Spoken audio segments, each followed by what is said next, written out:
So, since we are here to celebrate Maxim's influence on all of us, I thought it's appropriate to talk about this story, which we've been working on for 7-8 years now, and it's finally converged to a place where hopefully very soon we'll have a text out, and some of you may have heard many talks that we've given throughout the years. So it's a joint work with Lyudmil, Maxim, and T.Y.Yu. I'm gonna try to give a general picture of what this technology is about, with not that much stress on the guts of it, which are very interesting, but it's just not enough time in one talk. And hopefully some of you have heard, especially Max, talk about it here. So yeah, so what I'm going to do is I'm going to very quickly review the relative part of the non-commutative Hodge theory and the structures that we extract from non-commutative Hodge theory that we'll use for birational geometry. Then I'll talk about the birational invariants, and probably there is not going to be any time at the end that the same type of technology actually is quite useful to produce new invariants of non-commutative resolutions of singularities. I mean, non-commutative invariants of singularities by looking at non-commutative resolutions. Yeah, so let me plunge into it. So there is this definition which evolved throughout the years, but in its current form, I think it was formulated by Maxim in 2005 in print, maybe circulated in this form before that, that non-commutative space should be really thought of as a category, as the category of sheaves on that space. And the important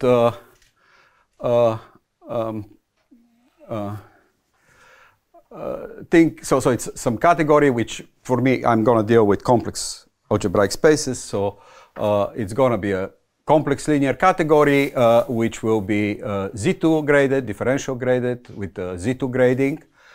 And sometimes you need to deal with graded spaces, so then it will be just graded.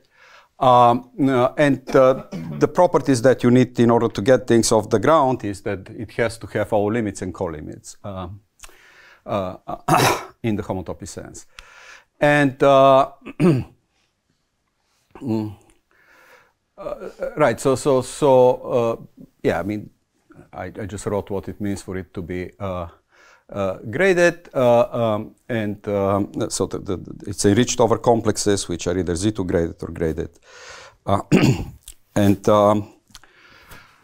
there is a analogous definition in physics that an NC space is a topological quantum field theory in 2 dimensions with n equals 2 supersymmetry, and there is a lot of influx between the two points of view in many considerations in this story, and some of the motivating intuition behind explaining what this non-commutative Hodge invariant or motivic invariants of non-commutative spaces are is coming really from the physics point of view. But I'm not really going to talk about that. I just wanted to mention it. And yeah, so the rough picture is that this category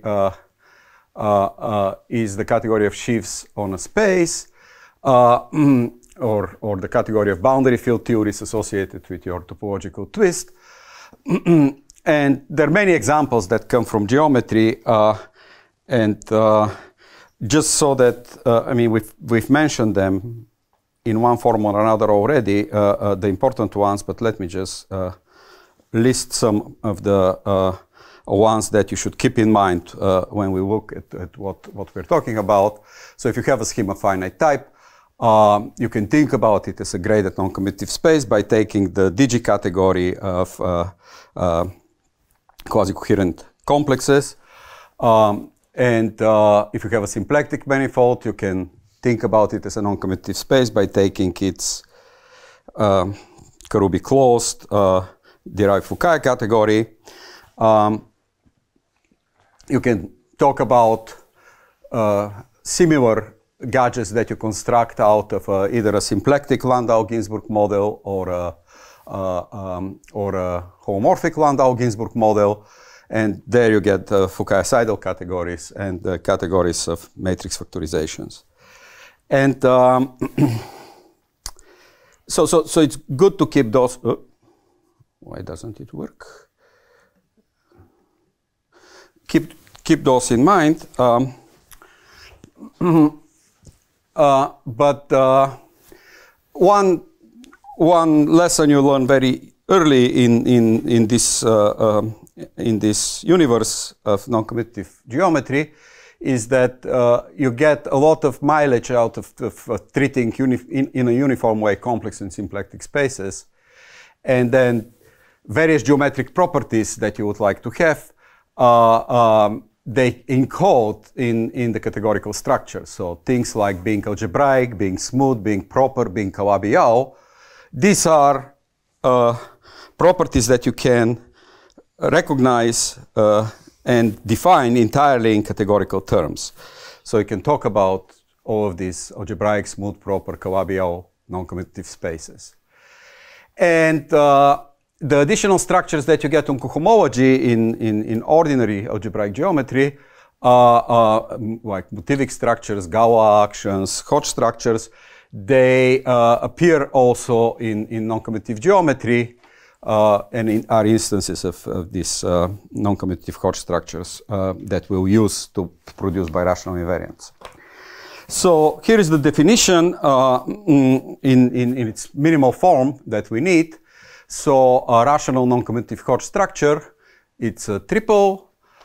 You have a Z2 graded algebraic vector bundle over the line. You have a local system of Q vector spaces, which is a subsheaf over the restriction of that vector bundle over the punctured line. You have a meromorphic connection with pole of order at most 2 at 0. And the rational structure, the local system of Q vector spaces is flat. It's compatible with Stokes data. You need to say what that means, but it means the obvious things. Then there is some. So this data is supposed to encode the Hodge filtration in this non-commutative Hodge theory, and then there is some condition saying that the Hodge filtration it's opposed to its complex conjugate, and the way you encode it in this data is to say that you can extend that vector bundle to a vector bundle on P1 by gluing it to its complex conjugate, and with the real structure on P1 that fixes the unit, the equator, and when you glue it, then the vector bundle you get is homomorphically trivial. What is the identification along the equator of the vector bundle conjugate? You're using the real structure. The real structure. Coming from the local system. And yeah, so this is the data, and it is the structure that arises, and in many cases you can actually, it's expected to arise, and in many cases you can actually prove that it's there on the cohomology of a smooth and compact non-commutative space, algebraic one. And the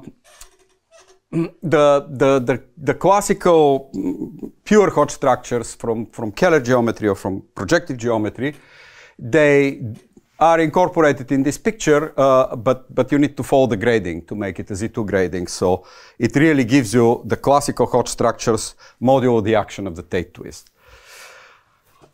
And the connections that encode the filtration, this non-commutative version of the Hodge filtration, it's a connection which in this case actually has regular singularities. And the actual Hodge filtration is given by the order of growth of flat sections with poles at the singularity. And families of non-commutative spaces behave the way you expect them to behave. They give you families of non-commutative Hodge structures on the cohomology of the category, the periodic cyclic homology of the category, and you get variations. And in this case, the notion of a variation is encoded in saying that the connection that you get along on each periodic cyclic homology of a category in the family, it extends to a global connection along the parameters with regular singularities in the parameter space. And that actually encodes also the Griffith's transversality property. It gets connection. Say it again? Gets Gauss-Manning. It is essentially the Getzler-Gauss-Manning connection, except that now we have one extra direction, this C direction, and you need to do some rescaling of the two connections to get the correct one. You look unhappy. Okay, so, yeah. Why are you saying regular singularities in the parameter space? Where are they coming from? They're coming from the examples. I mean, why are we imposing this condition? Well, we normally impose this condition for variations of pure Hodge structures, right? When you have variations of pure Hodge structures on a quasi-projective variety and you compactify the base. So is case B a variation of Hodge structure or a fixed Hodge structure with some? Where does the extra C come from in case B here? You know, the previous slide. Sorry. No. I'm going wrong direction. Sorry. Yeah. No, we think we have a family of categories over a base. So now it's. And the base is just this. Just say an algebraic variety. No. The base is some parameter space. But he's asking about B, not C. Asking about case B, the simplest case. Yes. You're saying classical pure Hodge structure, so that you have just one variety and you take its cohomology. Yes. Where does it occur? Where does the extra C occur? Yeah, so you know, when you're talking about the cohomology of a projective variety with its Hodge filtration, you can encode the Hodge filtration into filtration data on that vector space. You can think about that as, say, equivariant vector bundle on the complex line. And you can also think about it as a trivial vector bundle on the complex line with a connection with a regular singularity, where the filtration, say with an nilpotent residue at 0, where the filtration is given by the order growth of sections. So this is the point of view you're taking here. This is how you... Sorry, twister space, right? No. But can I think about it as a homology of delta plus lambda d? Lambda is this extra coordinate. You need a... Point B for point B. Yeah, you'll see. You need the grading operator for the degree of the cohomology. I mean point D. Yeah.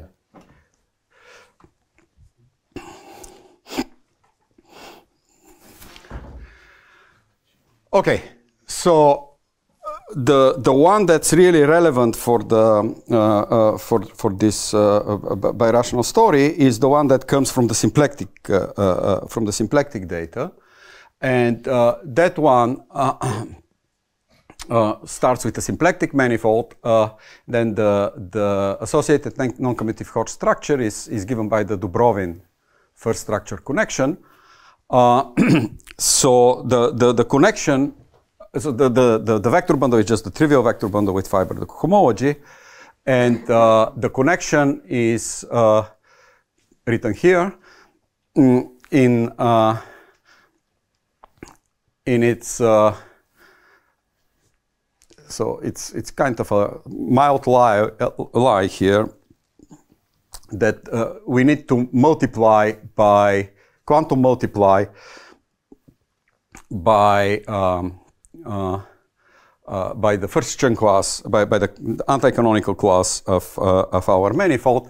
In fact, we have to quantum multiply by a universal class, which starts with the anti-canonical class and has other terms in Q that involve the structure constants for the quantum multiplication, but I didn't write it here. So, for instance, if you restrict the quantum connection just to a one-parameter family corresponding to the scaling of the symplectic form, which is what's written here, this is what it is.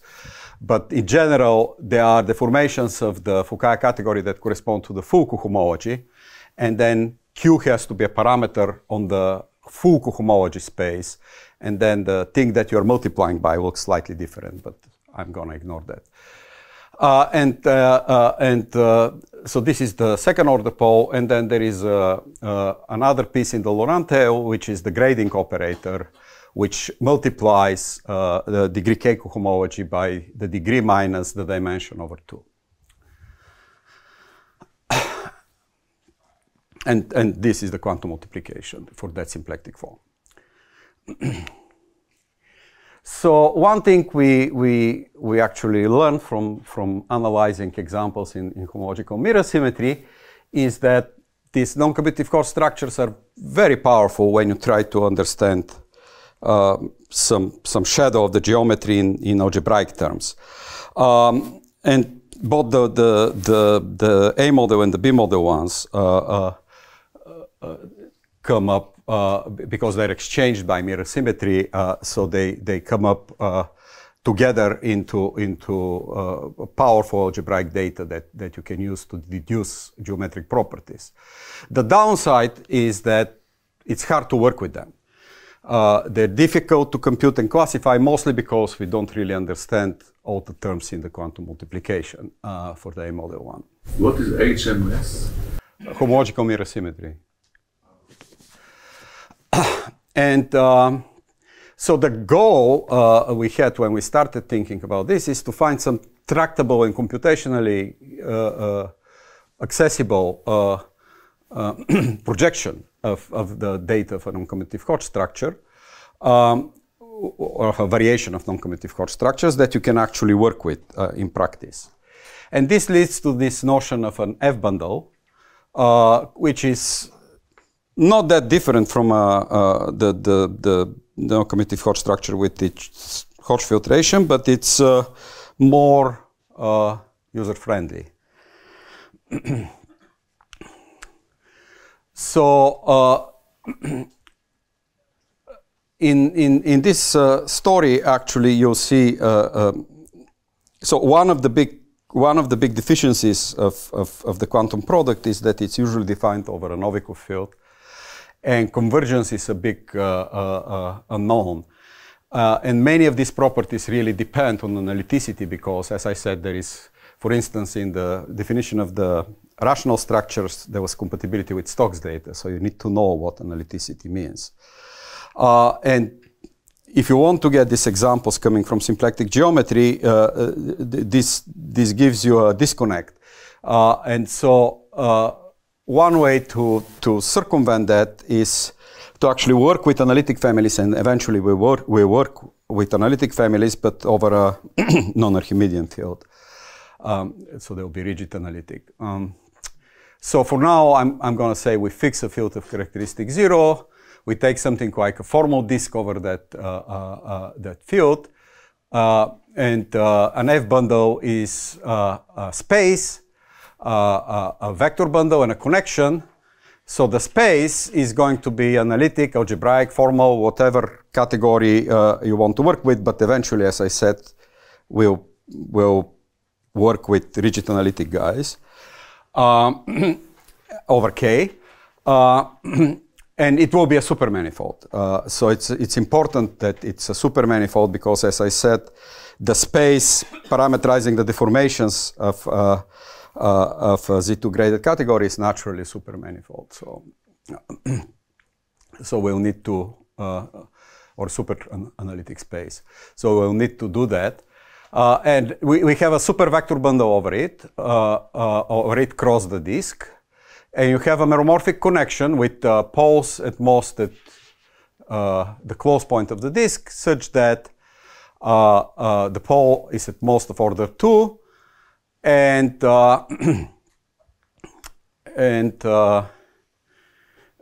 in the direction of B is at most with regular singularities. So this is what an F bundle is, and if you've looked at this theory of Frobenius manifolds, you probably recognize that that's in the classical language of Frobenius manifolds.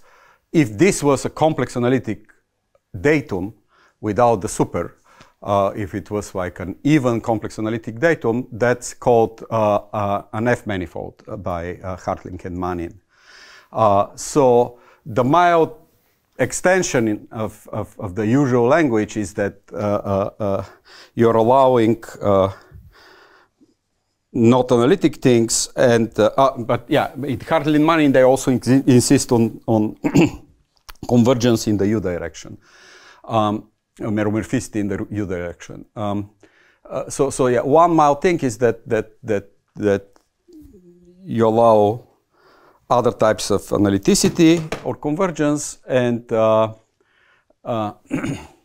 super. But it is something very, very classical. So if you have such a guy, if you have a non-commutative core structure, of course you get such a guy by a suitable massaging of the definition. But you get a lot of residual structures. So you get a vector bundle on B by restricting to the close point in the disk.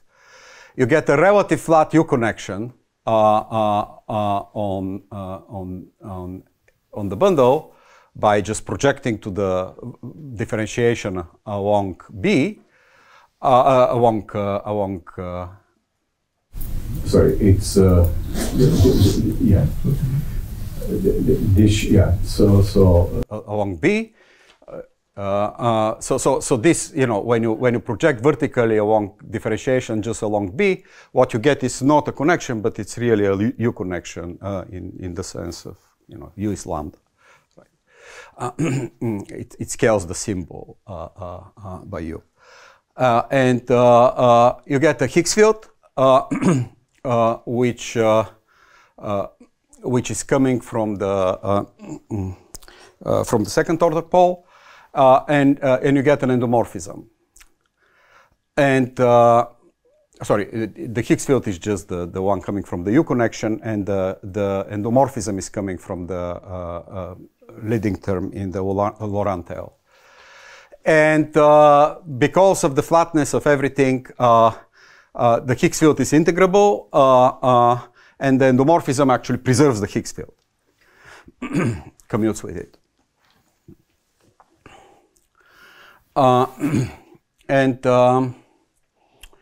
If you have such an F bundle, then the associated Higgs field gives you a map from the tangent bundle of B to the endomorphisms of the bundle on B.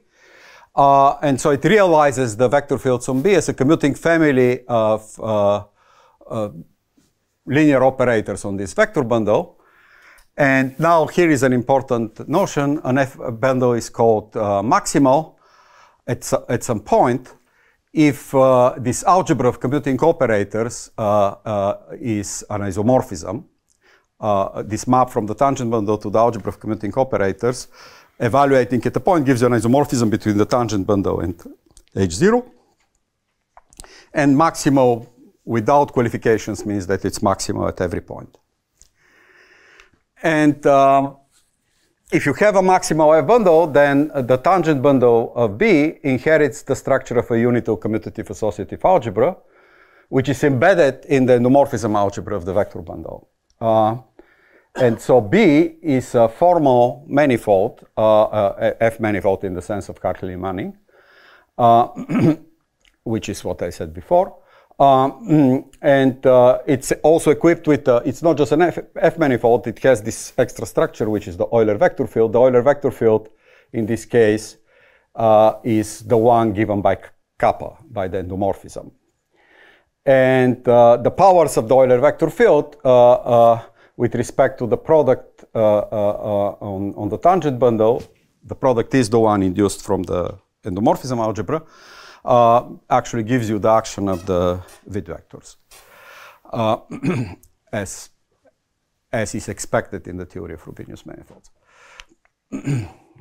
So now, if you have a closed point, then there is a decomposition theorem, which says that if you decompose the vector bundle at that point, or in a neighborhood of that point, in the generalized eigenspaces of this Euler vector field multiplication of this operator kappa, that actually comes from a geometric decomposition. Not only the fibers of the bundle decompose into generalized eigenspaces, but in fact, each of those generalized eigenspaces, by using the maximality, gives you an integrable distribution on B. And O of B locally decomposes into a product of manifolds. And each of them has a maximal F bundle. When you take the exterior product of those, you get the original guy. So, so it's a very strong structure. It forces some linear decomposition on the bundle forces you to have an actual nonlinear decomposition of the manifold with bundles. And so there is a. What happened? I don't know what am I doing. Yeah. So the important source of examples and kind of universal one of such F bundles are variations of non-commutative Hodge structures of geometric origin. So things that correspond to smooth proper families of non-commutative spaces satisfying the Hodge to de Rham degeneration, but in particular things that come from the examples that I listed, things that come from Fukaya categories, Fukaya-Seidel categories, Fortuyn potentials,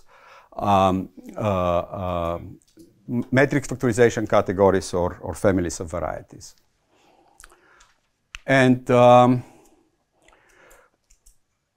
main example is the A model F bundle, which I should probably describe, and I'll describe it in a moment. Oh, maybe I should describe it now before I talk about Iritani's theorem. So the A model F bundle is the one that corresponds to that properly defined Dubrovin connection.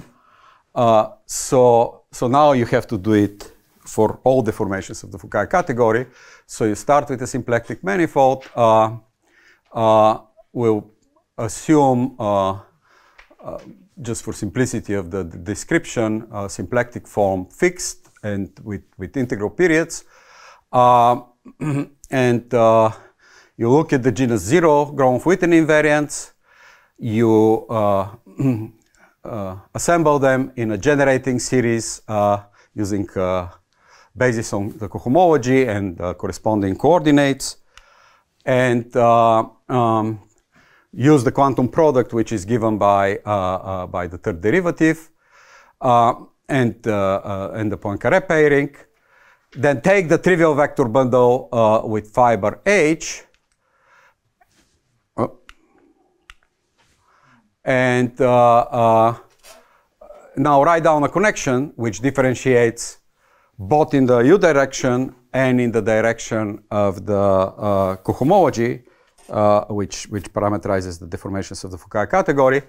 And this is just the formula for the connection. So you see the first line looks exactly as it looked before, except that before I just wrote the first chunk class. So I don't know, where was this? Is it this? Yeah, so this K it starts with the minus the first Chen class as it did before, but then it has these extra terms, which are our cohomology classes with the grading. And we take quantum multiplication by this guy, and then we have the grading operator and the quantum multiplication by the basic elements in the cohomology. So that's the A model F bundle.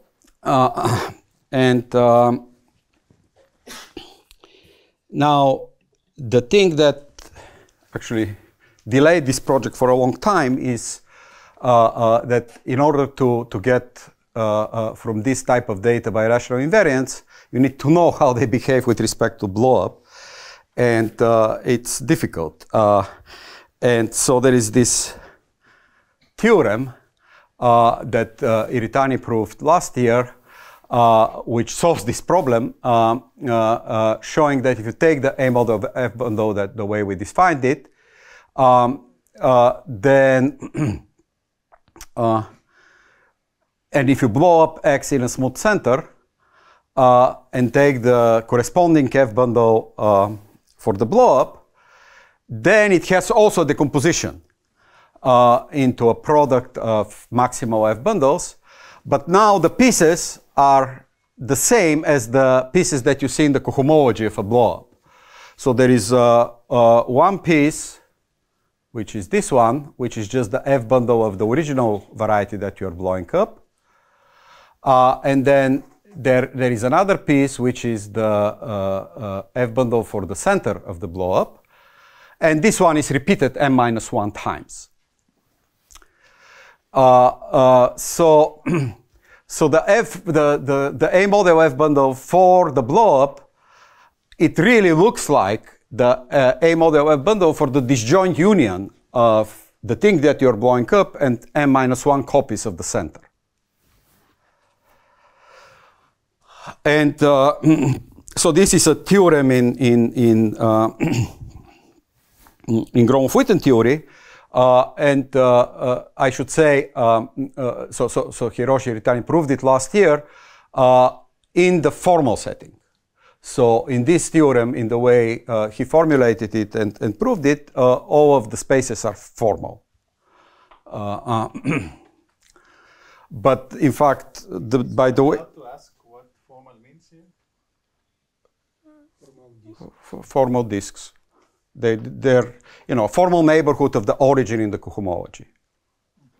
So the base of the A model F bundle is a supermanifold that corresponds to a supervector space, which is the cohomology of your variety.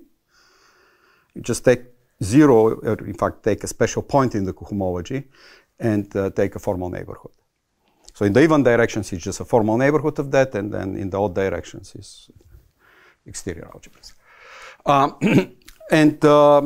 And so there is some work that needs to be done to transport this to convergent rigid analytic things, but it's not that complicated. And so this is one of the main ingredients of what makes the theory work. And so one thing that you check immediately is that the blow-up formula is actually compatible with this spectral decomposition, the decomposition with respect to the eigenvalues of the multiplication by the Euler vector field on both sides. So, so in the Iritani's formula, you have two sides in which you have spectral decomposition for the maximal F bundle on the left and for each of these pieces.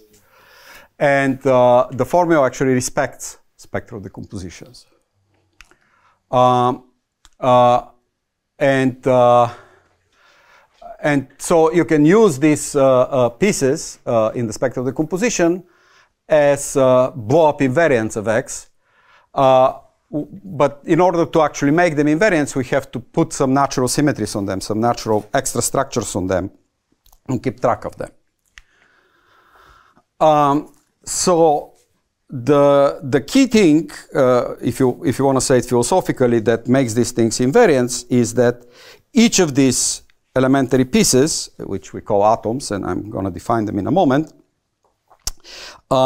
they are these F bundles. They are these non-commutative Hodge structures, but in addition they carry ordinary Hodge structures. So they're fibers, so there are some bundles with connections over some superspace, but the fibers of those bundles have also ordinary Hodge structures which are compatible with the connection data.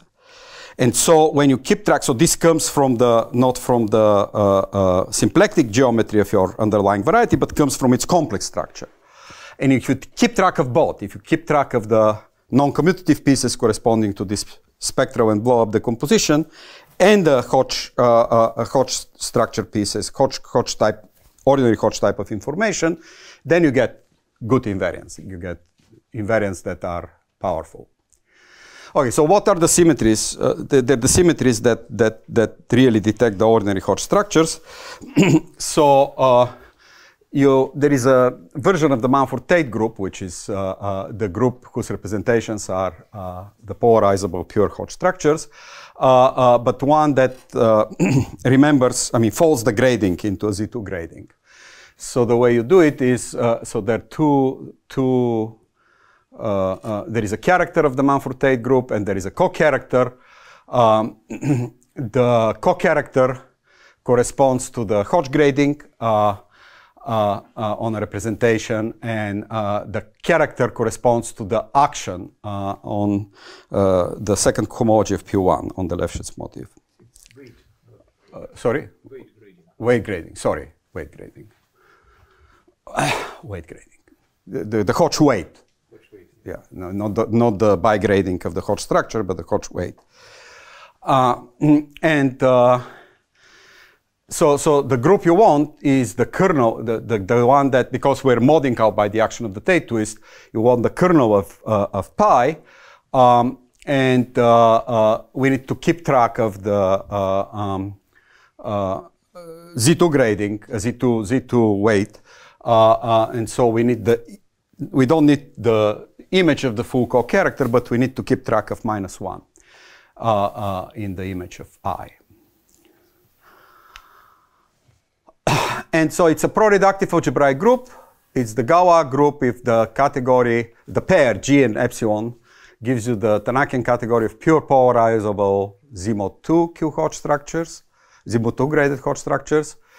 And if you have a smooth projective variety, then fold the grading on the weight grading on the cohomology, and the element epsilon acts by -1 to the cohomological degree. Okay, now if you have an algebraically closed non-Archimedean equal characteristic field such that the norm, it contains Q and the norm restricted to Q is trivial, then if you take the germ of a smooth rigid K-analytic space, a Hodge atom, so this is this elementary piece that will be the invariant on B, is G equivariant F bundle. So you need G to act on that manifold B.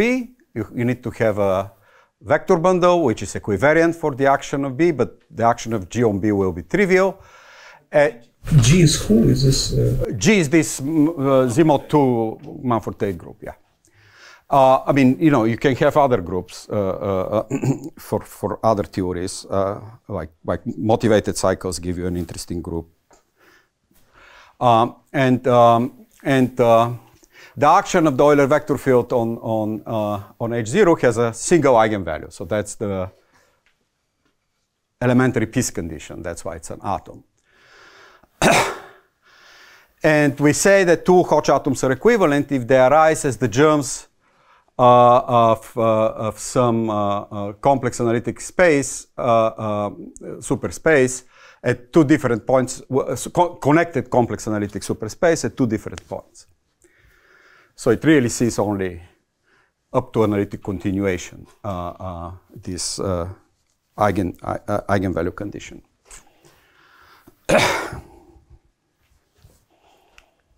And if you have a smooth projective variety, the base of the A model F bundle, it's some cube domain in the cohomology, it's what Dan was asking. when you tensor the cohomology with that non-Archimedean field. The F bundle is G equivariant, and you can restrict it to the G fixed points. I mean, to a germ of the tube domain near the G fixed points. Now you can define the atomic content of X as the collection of Hodge atoms corresponding to the spectral decomposition of this restriction. So you break this manifold with bundle and connection into pieces corresponding to the eigenvalues of the Euler vector field, and each of those is an atom in the atomic content of your variety. And the combination of the decomposition and the blow-up theorems implies that the atomic content of the blow-up, it compounds. It's the union of the atomic contents of X and the atomic content of Y, but maybe the atomic content of Y is repeated. Not maybe, it is repeated. In the definition, where are the repetitions coming from? In the definition, they're not coming. It's coming from the blow-up theorem, because in the blow-up theorem, the cohomology of a blow-up of something of codimension M is the cohomology of, because the exceptional divisor is projective bundle. This I know, but I mean, you're saying that the atomic content of the blow-up has M-1 copies of the atomic content of Y. When I look at the definition of what atomic content means, I don't see any multiplicity. You mean it is a collection? Oh, no. I mean, you can have atoms with multiplicities. What does it mean? How many times the given atom appears in the... If it's in a connected family, then it has infinite multiplicity? Or? No. I don't understand. Or is there a specific point? Or? Spectral decomposition. You can have repeated eigenvalues. Of Yeah. The spectral... it can have repeated eigenvalues. Yeah. I mean, it's just a block there, right? Okay, and so you use the fact that birational equivalences are generated by blowups with smooth centers, and you get this non-rationality criterion, which says that if you have an n-dimensional variety of dimension at least 2, and one of the atoms in the atomic content, single atom, not multiple one. You can take multiple ones too. But if one of the atoms doesn't come from a variety of dimension n-2, then it's not rational. So, so this gives you an obstruction to rationality, and then you can look for examples where that obstruction is actually non-trivial. So we get. So the most straightforward example that you get with essentially very little reasoning necessary to check that it doesn't happen is the generic, very general cubic fourfold. So it has an atom which cannot come from any surface or a curve or a point. And this requires, again, some result in Gromov-Witten theory, which is a calculation, classical calculation of given tau for the spectral decomposition of the quantum connection for hypersurfaces. So there is a variant of this argument which works for the Gushov-Mokai fourfold. It's also not rational for very similar reasoning. And then these two examples is, I mean, yeah, you can do something about cubic threefolds. You can do things about birational obstructions to birationality of Calabi-Yau n-folds, but pretty much this exhausts the utility of this theory completely. Because right now these atoms are a very crude set of invariants. So if you want to get more refined non-rationality statements or rationality obstructions, you need to work with some refined version of the atoms. And there is a natural refinement. There are two ways in which you can, with essentially no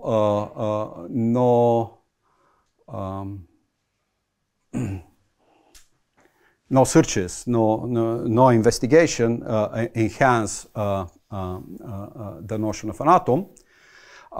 You can add pairings on cohomology, and the relevant pairing in this case is the shadow on cohomology of the Euler pairing on the category of sheaves, or on your non-commutative space.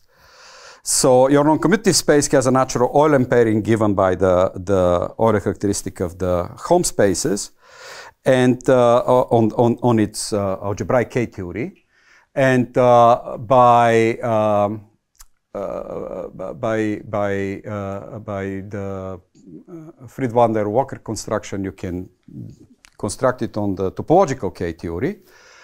And you know, if the topological K-theory is a lattice, then it will give you a pairing on the cohomology. But in these geometric examples where we're dealing with a projective variety or a Landau-Ginzburg model, it just turned out to be the shadow of the Euler pairing on the cohomology, which is the Mukai pairing. And so you can enhance the Hodge atoms. You can look at not just representations of this Mumford-Tate group, which are atoms, but representations which are atoms equipped with a pairing, which is the Mukai pairing. So everything is actually orthogonal with respect to the Mukai pairing. And so that's actually not very difficult. A much more tricky question is, how do you put integral structures in? And it's tricky because you need this lattice that comes from the category.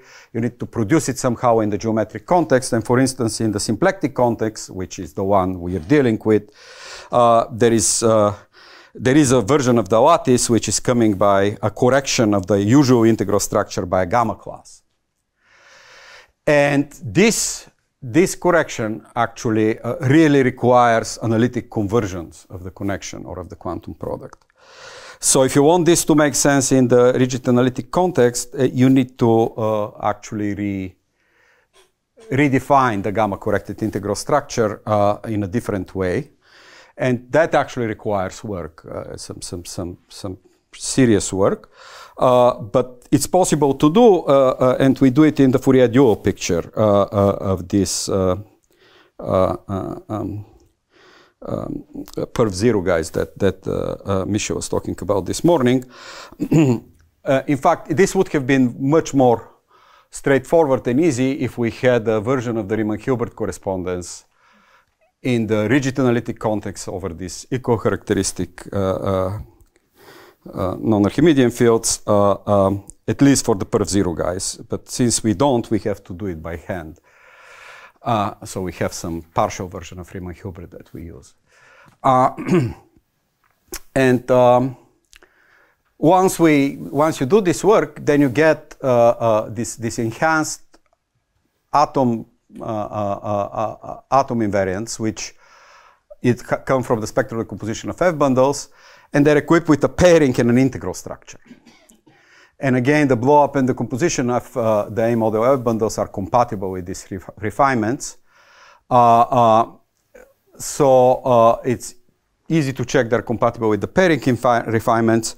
We haven't checked that they're compatible with the integral refinements because already the definition of the integral refinements is so complicated that, but we conjecture that they're compatible. And once you accept that, you actually get much more powerful invariants that you can use to produce other non-rationality statements. So this refined atoms gives obstruction to rationality, and so the typical new examples, and probably many more, but we haven't really explored this landscape, come from quadric surface vibrations. So this is a famous example when you look at, These papers at 23, are they available, or is this what you said is? This is yeah. They're available somewhere, but not to me. Not to you. Yeah. In fact, not to me too. But, no, but they're very close to finishing. So hopefully very soon. I mean, I was hoping to actually have them at the beginning of the year, but things happened. So so here is a famous example. If you have a cubic four-fold with a plane, then project the projective space from the plane. You get a residual quadric vibration on the cubic fourfold. So the family of rulings for that quadric vibration gives you a double cover of P2 branched along asymptotic, which is a K3. And the actual rulings give you Severi-Brouwer variety, so it gives you a Z-mod 2 GERP on that K3. And this Z-mod 2 GERP on the K3 actually appears. So the category of sheaves of central character, tautological central character on that Z-mod 2 GERP appears as a smooth compact non-commutative space, which is related to the cubic. It appears as a semi-orthogonal summand in the derived category of the cubic, so Kuznetsov proved that. And for a general pair, very general pair. And actually, this is the first example I've seen of this statement. It's not only a GERP that appears as a geometric non-commutative space, but it's truly non-commutative in the sense that it's not isomorphic as a non-commutative space to any smooth surface. And the way Sasha proved that is to check that the numerical K group, together with its Euler lattice or Mukai lattice, cannot be as a lattice isomorphic to the numerical K group of any smooth surface. And so it's surprising, actually. I mean, examples like that do not come up very often. So one has to work to prove that something that looks non-commutative is indeed non-commutative. And so if you take this refined atoms formalism and believe that the integral structures are compatible with blowups, then this Hodge structure on S, the alpha twisted Hodge structure, the one twisted by the GERP, with its integral lattice, is a refined atom in the atomic decomposition, and so cannot be the one corresponding to any atom of a surface. So it cannot be, so the cubic fourfold, the very general cubic fourfold with a plane cannot be rational.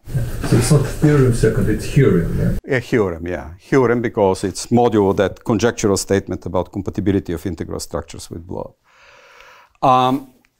And there is another example of that. Okay, I'm just going to do this example and stop. Not going to talk about singularities. So if you take the complete intersection of three quadrics in P7, it also has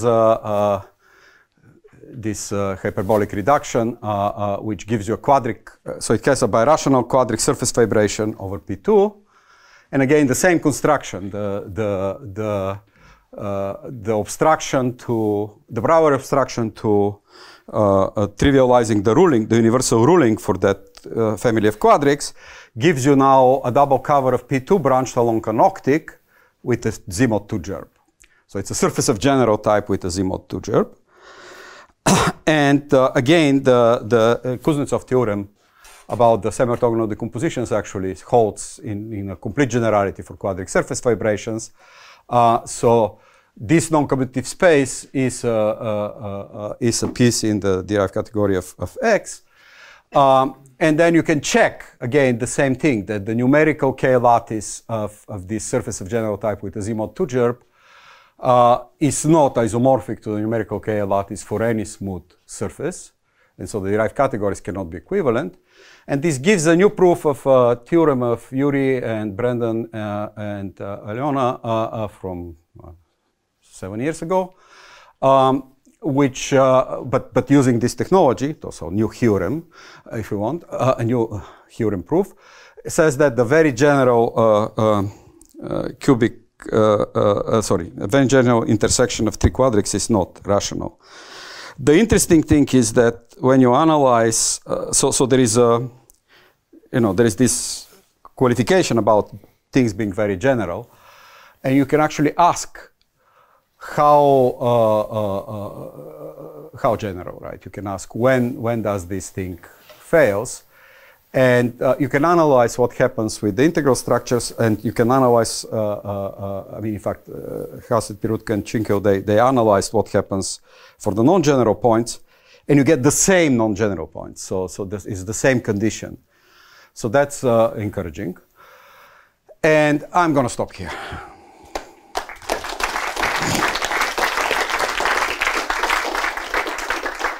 Questions?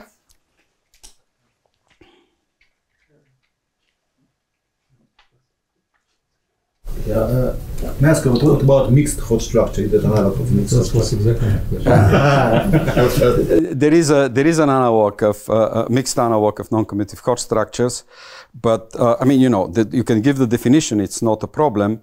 The question is how do you construct interesting examples? Surprisingly, so, you would expect something like Liouville manifolds in the A model to give you mixed non-commutative Hodge structures. I don't know of a good construction of that. It seems to be hard, even though there is some recent work of Shiv Ganatra that may help with that. There are some examples that you can try to construct by looking at asymptotic Hodge structures. So you can look at the generations of smooth projective varieties to normal crossing varieties. We understand asymptotic Hodge theory formally because the asymptotic Hodge structure is given by the nilpotent orbit theorem. So you can formally just take the nilpotent orbit and move the non-commutative Hodge filtration and put the weight filtration for the monodromy, and they are compatible. So that could give you a definition for the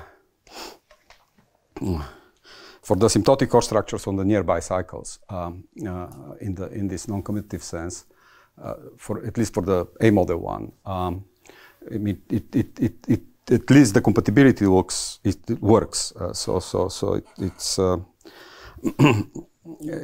certainly the right definition. What you can do with it, I don't know. Other questions? Yes. So I have also questions about mixed. So two questions. First of all, you used Mumford-Tate group, and you envisioned somehow use a mixed Galois group, mixed Hodge-Galois group in this setting. Right. But it has to be reductive for this picture. And also there is this whole problem that we're really modding out by the Tate twist. So for instance, like Tate Hodge structures do not appear. Tate mixed Hodge structures do not appear in this picture at all on the nose. But in this atomic content, we are literally using because It's frustrating because you would like to have invariants or pieces that do not only give you obstructions but also interact with each other. You would like to have maps between them if possible. This theory just too crude. It doesn't give you anything like that. So that's why we need reductivity. They really need to be pieces. The question is that you're talking about mixed, non-commutative mixed Hodge structures. Do you have the simplest example, which is not a classical example, and the one which you can have in your hands? Yeah. I mean, there is one. As I said, there is one example which is about asymptotic mixed Hodge structures on the cohomology of a symplectic manifold, which is a projective variety degenerating to something with normal crossing. So it's an analog of the A model Hodge structure, but it's the one on the nearby cycles. So that one makes sense, but again, it's not computable. So because already the pure one is not computable. They give you numbers, like periods, so you have something like that here. No. Do you want to make any comment on this? Yeah. Can you sketch briefly what was this thing word in the beginning about non-commutative resolution of singularity? So there is a, as I said, this notion of being smooth. It makes sense for a category. So in principle, if you start, say, with the derived category of singular variety, you can try to find another category which is mapping to it, and there is an adjunction for the map. And if it's smooth, you can call it resolution of singularities. So the maps between non-commutative spaces are just functors between categories. So you can talk about non-commutative resolutions of singularities. And in fact, in many cases, we know non-commutative resolutions of singularities which come from standard categorical constructions. And one thing this thing gives you, so I have a couple of slides about that, but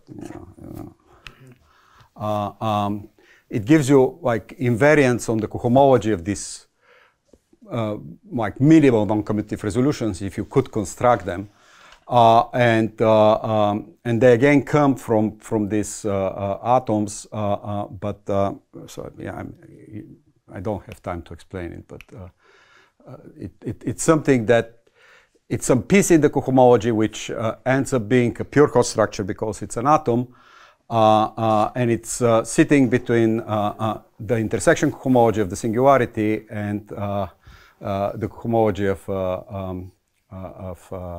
of the singular space. So it's slightly bigger than the intersection cohomology, and should be the atom corresponding to the non-commutative Hodge structure on the categorical resolution of the minimal categorical resolution of the singularity. The interesting thing that this thing is actually canonical. So it should that you expect that there is always a minimal canonical non-commutative resolution of the singularity for which this thing is the non-commutative Hodge structure. Anyway, too vague. Okay, let's speak.